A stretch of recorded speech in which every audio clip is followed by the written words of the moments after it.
And we are rolling.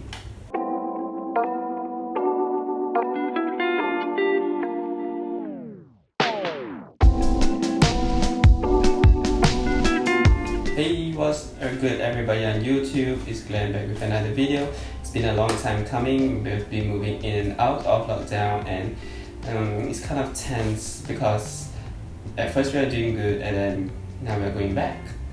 However, that just doesn't stop us from one thing, and the one thing would be sneaker collecting. So it's been a while that I have been missing for a couple of months, and to give it back to you guys is because I've been holding back on what I wanted to show for the last part of my video. However, I got some stuff to show you guys for this video.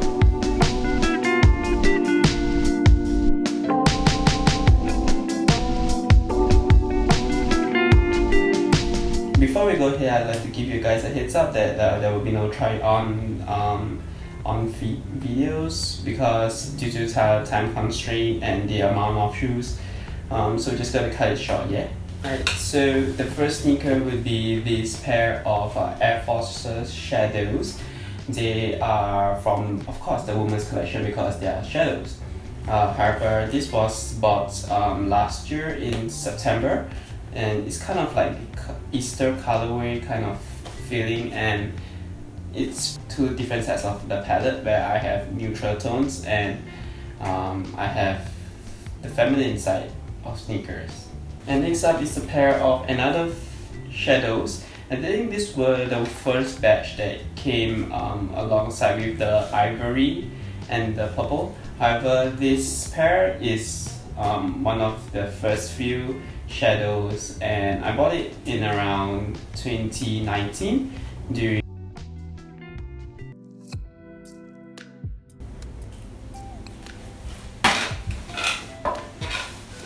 sorry everyone, there was a little mishap. So this pair I got in around November 2019, just before I went to Japan. And this pair, actually, even though the colors are very loud, but actually they are pretty quite versatile for a certain palette. These six pairs are actually one of my more recent pickups. It's kind of like a impulse buy because these were going on 30% sale, and these are the marshmallows with the green stripe. It's a style 36, so in case you guys are wondering, if a half size down for me, it's not true to size, it's a bit long and a clownish if you ask my preference. I mean, it's a really nice pair if you're just going to for like a beat up sneaker. Given the price, I think for a beat up sneaker it's pretty not bad. Next up will be this pair of Nike blazers that I got roughly around September. I customized the laces with the hues of the swoosh, which is in like a pale blue, and along with the original white stripes, white laces that kind of give it like the Sacai and blazer feel. I thought it would be a disaster, however the combination actually is pretty good. Next up, this pair will be one of my most recent pickups, would be the New Balance 990, and I bought this in around Black Friday period, so there will be like a 20% off. However, these were the ones where actually they launched it and I only had an off day, so 992 dropped on the day. Actually, they dropped on the same day, but there was no more of my size. They sold out. You know how 992 all grays are, they get sold out instantly, unfortunately. Next up will be this pair of actually these were my first pair I ever won in a raffle, and this was quite one of the most expensive sneakers that I ever bought, as in my first few sneakers. These are the Silver Bullets 97s, and I bought this raffle of N clothing. I know it's quite surprising, right, to win a raffle of N clothing.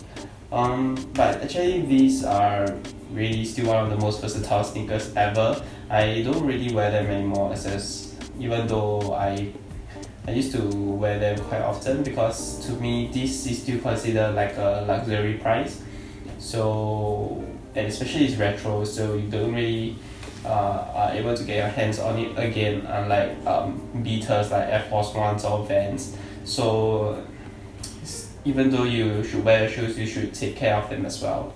These pairs, you will go into more cleaner ones. Actually, these looks like the Marshmallow replicas, but they are actually the BW Army from Adidas. I also got this from Ant Clothing. These pair are more of like my casual dress up sneakers, and it's very versatile. It's definitely not that comfortable, of course, and the only difference really much is the grey suede on the center piece and really the height of the midsole. However, I think it's a very good steal because I've been wanting a German army trainer for a while, and this so happened to be popping up like at 2 a.m. just before I went to bed, and your boy had to do it. It was the last piece of my size, and then I'm at a weird hour, so it was divine intervention.